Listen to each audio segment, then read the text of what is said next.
Assalamualaikum warahmatullahi wabarakatuh. Kali ini kami akan memaparkan mengenai praktikum pertama mengenai karbohidrat dan metabolisme karbohidrat, di mana kami berasal dari kelompok 1 yang terdiri dari Ramidhani Syefitri, kemudian Ayu Setianingrum, yang ketiga ada Denaya Aulia Pradina, yang keempat ada Anissa Febrianti, dan yang kelima ada Al-Abisna, dan yang keenam ada Clarissa Kristi. Latar belakang. Karbohidrat merupakan sekelompok gugus aldehid, keton, atau asam polihidroksi atau turunan-turunannya yang bergabung bersama-sama dengan para siklik linier. Reaksi metabolis dapat merupakan katabolisme dan anabolisme. Metabolisme karbohidrat melibatkan penggunaan dan penghasilan energi. Karbohidrat pada farmasi dapat dimanfaatkan sebagai sirup, bahan suspensi, kultur media bakteri, dan bahan tambahan dalam pembuatan tablet.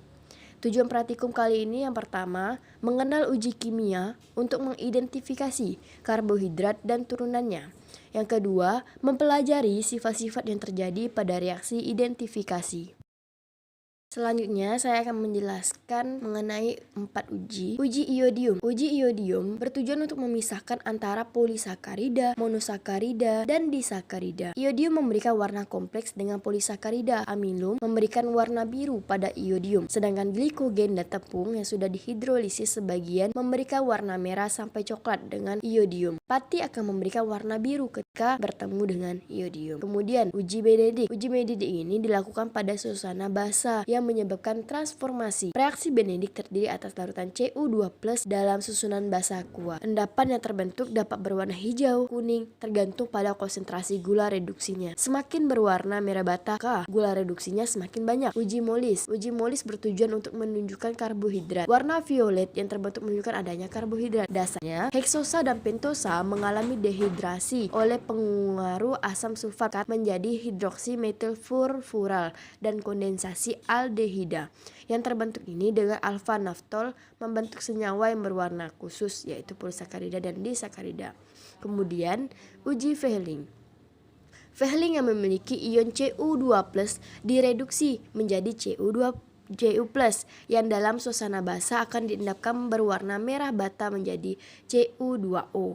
Hal inilah menunjukkan untuk positif ketika bereaksi dengan aldehid atau gula reduksi dan menghasilkan warna merah bata setelah dilakukan proses pemanasan.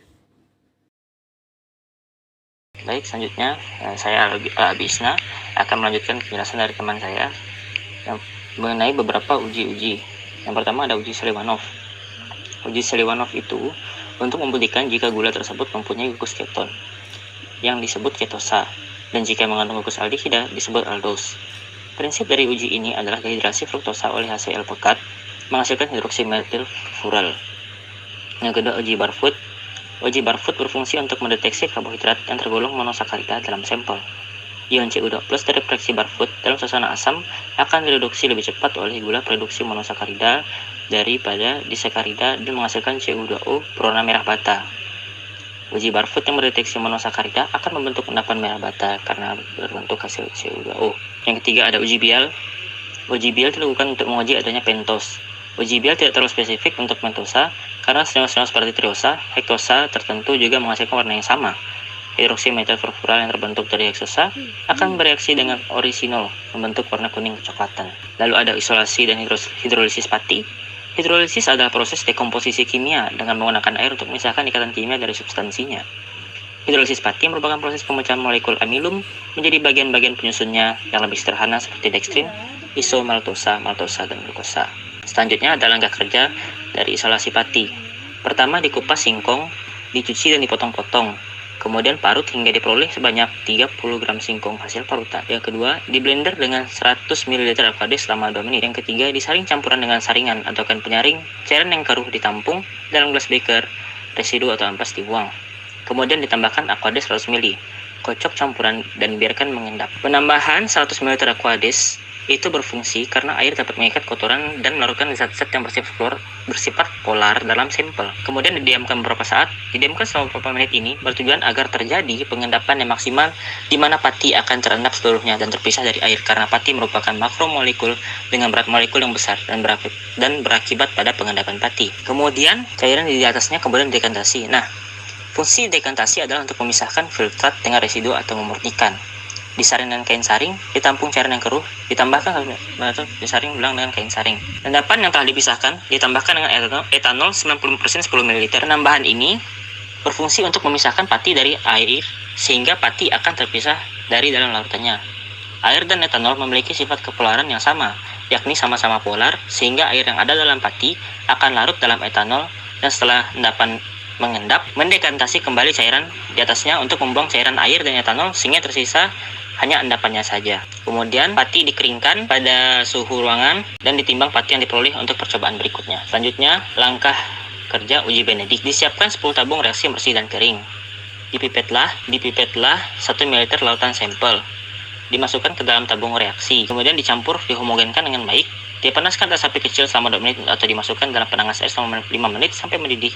Dinginkan perlahan-lahan. Kemudian diamati perubahan warna yang terjadi atau endapan yang terbentuk, dibandingkan dan dicatat hasil pengamatan. Hasil positif yang ditujukan dari uji ini adalah endapan berwarna merah bata yang tidak larut. Endapan merah bata diakibatkan karena reaksi dari ion logam atau tembaga 2 direduksi menjadi tembaga 1. Nah, selanjutnya dengan saya, Denaya Aulia Pradina dengan NIM 24, saya akan menjelaskan langkah kerja dari uji Vehling. Nah, yang pertama, kita masukkan 2 ml per reaksi Vehling ke dalam tabung reaksi. Kemudian, kita tambahkan 1 ml larutan uji ke dalam tabung reaksi tersebut. Nah, selanjutnya kita panaskan campuran tersebut pada pembakar spiritus. Dan selanjutnya kita amati perubahan warna yang terjadi. Nah, di sini uji positif ditandai dengan warna merah bata. Nah, selanjutnya ada uji iodium. Langkah kerja yang pertama yaitu kita siapkan 10 tabung reaksi yang bersih dan kering. Kemudian kita pipet 1 ml larutan uji dan kita masukkan ke dalam tabung reaksi. Kemudian kita teteskan secukupnya larutan iodium ke dalam tabung reaksi tersebut. Dan kita amati perubahan warna spesifik yang terjadi. Selanjutnya kita bandingkan dan kita catat hasil pengamatan kita. Nah, di sini uji positif ditandai dengan adanya kompleks biru, merah ungu, atau merah coklat. Nah, selanjutnya ada langkah kerja dari uji Mohlis. Yang pertama, dibuat reaksi Mohlis dengan melarutkan 12,5 gram alfa naftol ke dalam alkohol 95% sampai volumenya tepat 250 ml. Reaksi ini dibuat baru setiap kali digunakan. Kemudian, dimasukkan 15 tetes larutan uji ke dalam tabung reaksi. Selanjutnya, kita tambahkan 3 tetes reaksi Mohlis dan kita kocok dengan baik. Kemudian kita miringkan tabung reaksi tersebut, lalu kita alirkan dengan hati-hati 1 ml asam sulfat pekat melalui dinding tabung agar tidak bercampur. Nah, di sini kita harus memperhatikan perubahan warna yang terjadi. Pada uji Mohlis, uji positif ditandai dengan jika terbentuk cincin berwarna ungu pada batas antara kedua lapisannya. Langkah kerja uji Seliwanov ialah sebagai berikut. Yang pertama, dibuatlah reaksi Seliwanov dengan mencampurkan 3,5 ml resolcinol 0,5% dengan 12 ml HCl pekat. Lalu diencerkan dengan aquades sampai 35 ml. Yang kedua, dimasukkan 5 tetes larutan uji dan 15 tetes reaksi Seliwanov ke dalam tabung reaksi. Dan yang ketiga, dididihkan dalam api kecil selama 30 detik atau dalam penangas air mendidih selama 1 menit. Dan yang keempat, diperhatikan warna yang terbentuk. Adapun langkah kerja uji Barfoot ialah sebagai berikut. Pertama, dibuat reaksi Barfoot dengan melarutkan 13,3 gram kristal tembaga asetat dalam 200 ml air, disaring bila perlu. Kemudian ditambahkan 1,9 ml asam asetat glasial. Reaksi dibuat baru setiap kali digunakan. Langkah kedua, dimasukkan ke dalam tabung reaksi 10 tetes larutan uji dan 10 tetes reaksi Barfoot.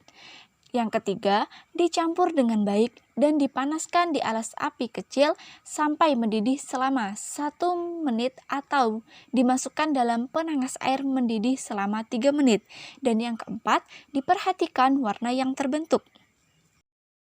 Adapun langkah kerja uji bial ialah sebagai berikut. Yang pertama, reaksi bial dibuat dengan melarutkan 5 gram orsinol dalam alkohol 95% sampai volume 100 ml. Langkah kedua, dimasukkan ke dalam tabung reaksi 5 tetes larutan uji dan 10 tetes pereaksi bial. Langkah ketiga, ditambahkan HCl pekat, campurlah dengan baik. Langkah keempat, dipanaskan dalam api kecil sampai timbul gelembung-gelembung gas ke permukaan larutan. Dan langkah kelima, diperhatikan warna atau endapan yang terbentuk. Langkah kerja hidrolisis pati. Pertama-tama, dimasukkan 5 mili amilum 1% hasil isolasi ke dalam tabung reaksi dan tabung lain dimasukkan amilum standar dari lab ke dalam tabung reaksi sebagai kontrol pembanding. Kemudian masing-masing tabung ditambahkan 2 mili HCl2N, dicampurkan dengan baik kemudian dipanaskan di atas penangas air mendidih. Setelah 3 menit, ujilah dengan iodium dengan mengambil 2 tetes larutan ditambah 2 tetes iodium dalam porselen tetes. Dicatat perubahan warna yang terjadi. Dilakukan uji iodium setiap 3 menit sampai hasilnya berwarna kuning pucat.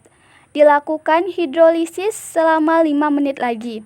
Selanjutnya, Hasil dan pembahasan praktikum karbohidrat dan metabolisme karbohidrat ialah sebagai berikut.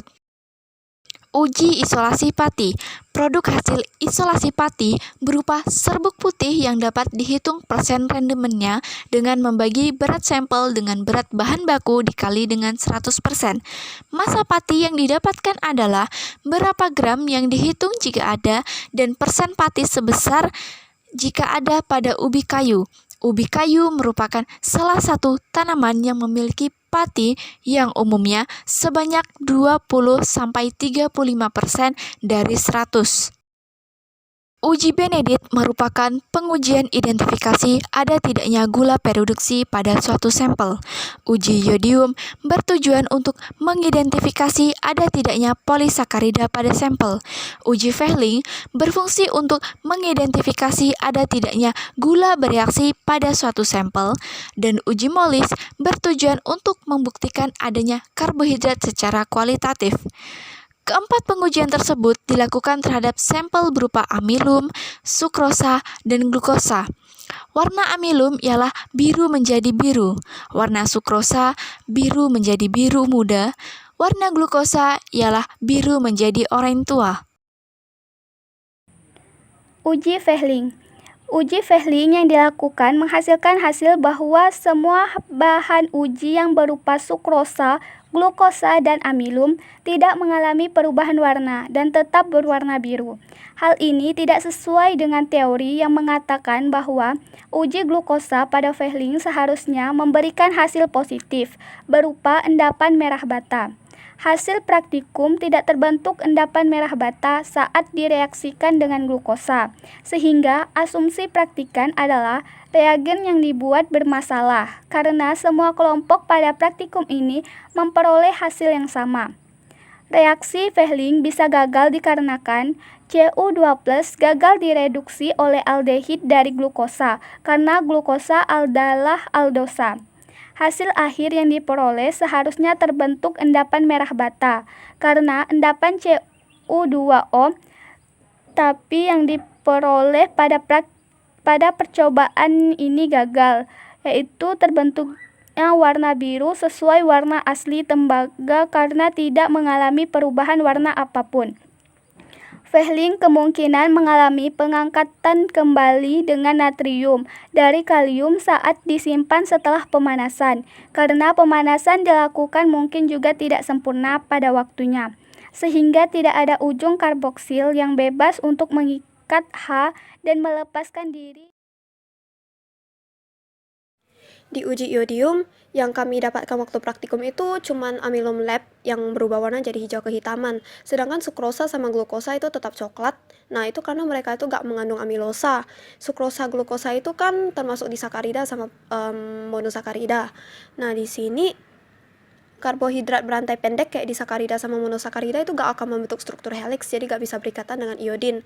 Sedangkan kalau yang tadi amilum ya, dia tuh reaksi antara polisakarida sama iodin itu akan membentuk rantai polipeptida, dan polisakarida umumnya kan rantainya helix melingkar, jadi itu bisa berikatan sama iodin. Sedangkan amilum ubi kayu kan harusnya positif juga kan, tapi yang kami dapatkan itu warnanya coklat dan bukan warna merah anggur yang artinya positif dari percobaan iodium. Nah, ini tuh bisa terjadi mungkin karena amilosa di ubi kayu itu udah banyak terpilah waktu diisolasi. Kan amilosa itu kan fraksinya larut air, jadi bisa jadi amilosanya yang diuji itu udah banyak hilang, makanya nggak sensitif lagi sama iodinnya. Nah, kalau di uji molis, semua yang diuji itu warnanya positif, hasilkan cincin ungu, artinya mengandung pati. Prinsip kerja uji molis itu kayak gini, H2SO4 itu akan jadi hidrasi karbohidrat, kemudian jadi fulfural yang merupakan senyawa organik siklik dengan 5 atom karbon dan merupakan penyusun utama kerangkanya. Alpha naftol nih, dia tuh akan bereaksi dengan fulfural membentuk warna ungu, jadinya warnanya tuh ada ungu-ungu muncul di cairan kayak cincin. Selanjutnya ini ada uji hidrolisis pati yang dilakukan dengan penetesan iodin tiap 3 menit sampai warnanya pudar-pudar. Nah, iodin kan kalau reaksi sama pati positif itu hasilnya ungu. Nah, kalau dia udah terhidrolisis tiap menit-menit yang habis pemanasan, dia tuh akan hasilnya jadi negatif, warna asli si iodinnya lagi yang di coklat. Nah, di sini kami pada menit-menitnya itu tuh berubah makin pudar dari yang awalnya biru tua, kemudian selanjutnya 3 menit selanjutnya jadi coklat tua, coklat orange sampai warnanya kuning orange. Itu menunjukkan patinya itu memang terhidrolisis. Cuman tuh gak dapat kuning pucat, mungkin karena waktunya itu kurang. Kesimpulan yang dapat diambil dari praktikum kali ini adalah karbohidrat merupakan sumber energi utama bagi setiap manusia. Monosakarida merupakan jenis karbohidrat yang paling sederhana. Pengujian karbohidrat atau identifikasi karbohidrat dapat dilakukan dengan uji molis, uji iodium, uji Benedict, dan uji Fehling. Pati merupakan suatu polimer glukosa. Hidrolisis pati adalah proses pemecahan senyawa kompleks menjadi sederhana dengan bantuan air. Pati atau amilum dapat diperoleh dari umbi, daun, batang, dan biji-bijian.